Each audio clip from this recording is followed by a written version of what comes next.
শিবপ্রসাদ জামাই ষষ্ঠী পালন করলো এবং কর্ণ চ্যাটার্জির সব থেকে বড় ভয় শিবপ্রসাদ তার মাথায় চেম্বার ধরল। বন্ধুরা, আজকের চলন্ত পর্বে আমরা দেখব হসপিটালের ভিতরে যখন জানতে পারে গিয়ে যার নেই সেখানে বিজিত লাহিড়ী বারবার কর্ণ চ্যাটার্জি হুমকি দেয় যে সবাইকে শেষ করে ফেলবো, যত শীঘ্র আমার বিজিতকে খুঁজে বার করতেই হবে। তখনই বলরামবাবু হাসতে হাসতে বলে, দেখলি তো সৌরভ, নিজের মাথাটা বিক্রি করে কি পরিণাম হলো তোর। তুই একটা অফিসার, স্পেশাল ব্রাঞ্চের তোর একটা স্ট্যান্ডার্ডটি আছে, সেই স্ট্যান্ডার্ডটি কিচ্ছু মেনটেন করলো।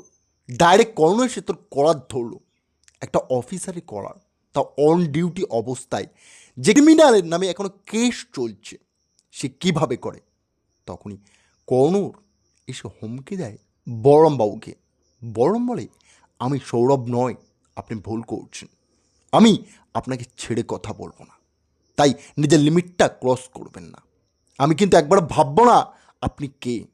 কর্ণ চ্যাটার্জি, আপনার নামে অলরেডি এতগুলো কেস চলছে, তাই আপনার কথাবার্তা ব্যবহার সব কিছু বুঝে আমার সাথে করা উচিত। আমি অন ডিউটি আছি।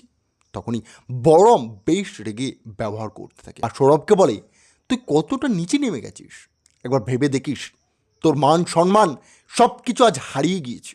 সৌরভ চুপচাপ দাঁড়িয়ে থাকে সেখানে। কী বা বলবে, সবার সামনে যে তার মাথা হেঁট করে দিচ্ছে কর্ণ। তখনই কর্ণ বলে, বেশি চালাকি নয়, আমি এসব নাটক শুনতে আসিনি, আমি এখন এখানে এসেছি শুধুমাত্র জানতে বিজিত কোথায়। মৈতেশ বলে, শাট আপ বলরাম, তুমি চুপ থাকো এখানে, তোমার যতটা স্পর্ধা তার বেশি যেও না। বলরামকে হুমকি দেয় তখন কর্ণ চ্যাটার্জি আর জিজ্ঞাসা করে, কিরে, তোর ফোন এসেছিল কাল, তোকে যখন আমরা রিজাইন লেটারটা দিচ্ছিলাম তখন মৈতেশ মজুমদারের ফোনে একটা কল আসে, সে ব্যক্তিটা কে বল বলরাম। বলরাম তখন বলে, আমি শিবপ্রসাদ গাঙ্গুলির চেলা, তাই আমি কোনো কথা তোমাকে বলবো না। কোনো সঙ্গে সঙ্গে কলার চেপে ধরে বলরামের রেগে গিয়ে, আর বলরাম চেম্বারটা বার করে কর্ণের মাথায় ধরে পড়ে শেষ করে দেব।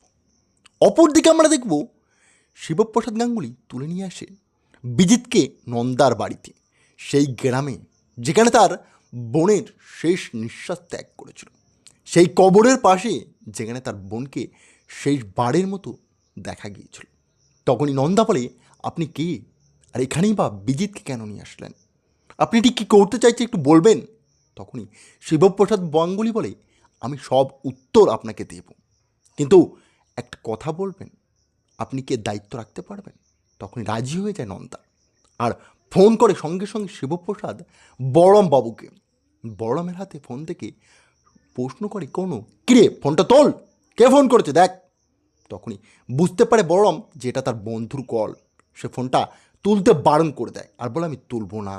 তখন কোনো সঙ্গে সঙ্গে হাত থেকে ফোনটা কেড়ে নিয়ে বলে, হ্যালো, কে বলছেন। আর বলরামবাবু চেল্লাতে থাকে, আপনি আমার ফোনটা দেবেন নাকি, এটা কি ব্যবহার করছেন আপনি, ফোনটা দিন।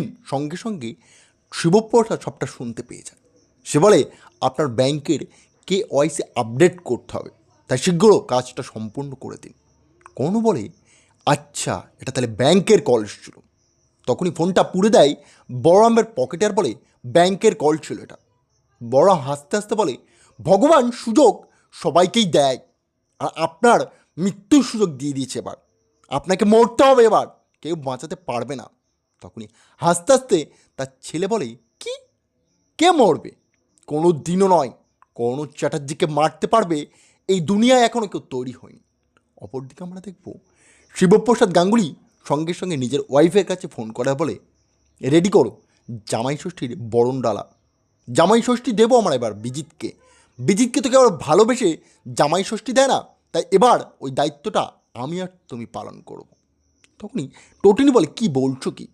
শিবপ্রসাদ বলে, হ্যাঁ, খারাপ কি, বিজিতের শখটা পূরণ করতে হবে তো, ওকেও তো ষষ্ঠী পালন দিতে হবে, সেটা জামাই ষষ্ঠী কি জীবনের মতো ষষ্ঠী পুজো সেটা দেখা যাক। তারপরেই টোটিনি গাঙ্গুলি নিজের বাড়িতে খুব সুন্দরভাবে ডেকোরেশন করে, আর লাট্টু ও পিকু জামা প্যান্ট পরে নতুন নতুন, তাদের মনে বেশ খুশি। এদিকে পিকু বলে, মা, আমার একটা কথা শুনবে। টোটিনি বলে, হ্যাঁ বল, কেন শুনবো না, অবশ্যই শুনবো। সে বলে, মা না, আমার ইচ্ছা ঠিক তোমার মতো এরকম লাল টকটকে একটা লিপস্টিক পরানো, লিপস্টিকটা কি পরিয়ে দেবে মা তুমি আমার ঠোঁটে। তখনই কলিং বেল বাজে। গিয়ে লাট্টু দরজাটা খোলে আর বলে, আসো। ভালো দিদা, তুমি এসে গেছো? ভালো দিদা হঠাৎ এত সাজগোজ, এত আনন্দ দেখি অবাক হয়ে যায়। সে বলে, কিরে লাট্টু, তুই পাঞ্জাবি পরেছিস? আমি কিছু বুঝতে পারছি না, তোদের এত মনে খুশি কোথা থেকে আসে? টোটেনি বলে, মা, তুমি জামাই ষষ্ঠী করতে এসছো, তোমার জন্য আমি সব রেডি করে রেখেছি। তখনই তার মা বলে, এই টোটেনি, তুই পাগল হয়ে গেছিস, তোকে একটা ভালো ডক্টর দেখাতে হবে, আমরা বুঝতে পেরে গেছি। শিবপ্রসাদকে হারানোর পর থেকে তোর বিহেভিয়ারে চেঞ্জ এসছে, যেটা আনকমন। আমি বুঝতে পারছি কিছু একটা ঘটেছে। তখনই টোটেনি বলে, কি গো, বাইরে আসো। শিবপ্রসাদ সঙ্গে সঙ্গে শাশুড়িমার সামনে এসে দাঁড়ায়। শাশুড়িমার চোখে জল ভর্তি, তার মনে এক রাশ কষ্ট। সে বলে, আমি কি সবটা স্বপ্ন দেখছি না সত্যি ঘটছে? তখনই টোটিনি বলে, মা, আমাদের জামাই অর্থাৎ শিবপ্রসাদ বেঁচে আছে, তোমার ভালোবাসার টুকটুকে জামাইয়ের কিছু হতে পারে? তারপরেই বেশ খুশি হয়ে সঙ্গে সঙ্গে টোটিনি মা জামাই ষষ্ঠী পালন করার সমস্ত রীতিনীতি চালু করে দেয়। শিবপ্রসাদের স্ত্রী তখন হাসতে হাসতে বলে, এভাবেই আমরা যেন একজোট থাকি, আর কোনো কুনজোর আমাদের পরিবারে না লাগতে পারে। টোটেনি হাসতে থেকে আর বলে, মা, সত্যি এই কথাটা কাউকে কিন্তু বলবে না, অবশ্যই লুকিয়ে রেখো। তখনই আমরা দেখো নন্দা ফোন করে বলে, জেগে গিয়েছে, ওই শয়তানটার চোখ খুলে গেছে, কি করব কি? শিবপ্রসাদ বলে, ওকে একটু জল খাওয়াও, আর ওকে খুব ভালোভাবে ট্রিটমেন্ট করবো আমি, ওকে 24 ঘন্টা সময় দেবো, ওর মধ্যে যদি মুখ খোলে তাহলে ভালো, নাহলে বিজিতের শেষ ছবিটা আমি এঁকেই দিতে হবে। তখন নন্দা বলে, যা ইচ্ছা তাই করো, অনেক যন্ত্রণা সহ্য করেছি, একে আর আমি মেনে নিতে পারছি না। তখনই শিবপ্রসাদ বলে, একটু ধৈর্য ধরো, ও অনেক নোংরা খেলা খেলেছে, তাই ওকে সমস্ত কিছু তো সহ্য করতে হবে, ওর হাত পা ঠিক তো বাধা আছে তো। তখন নন্দা বলে, হ্যাঁ, কোনো সন্দেহ নেই, ওকে আমি এত সহজ এখান থেকে পালিয়ে যেতে দেব না যে, ওকে আমিও চাই দেখতে দগ্ধে দগ্ধে যেন মরে, কষ্ট যেন চোখ মুখে স্পষ্ট দেখা যায়।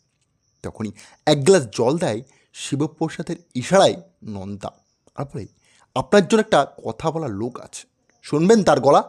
একবার যদি শোনেন তাহলে আর আপনি সারা জীবনের জন্য হতভম্ব হয়ে যান। আর বিজিৎ বারবার বলে, আমার হাতটা খোল, তারপর তোদের মজা দেখাবো, তোকে এমন হাল করবো না নন্দা, সারা জীবনের জন্য মনে থাকবে।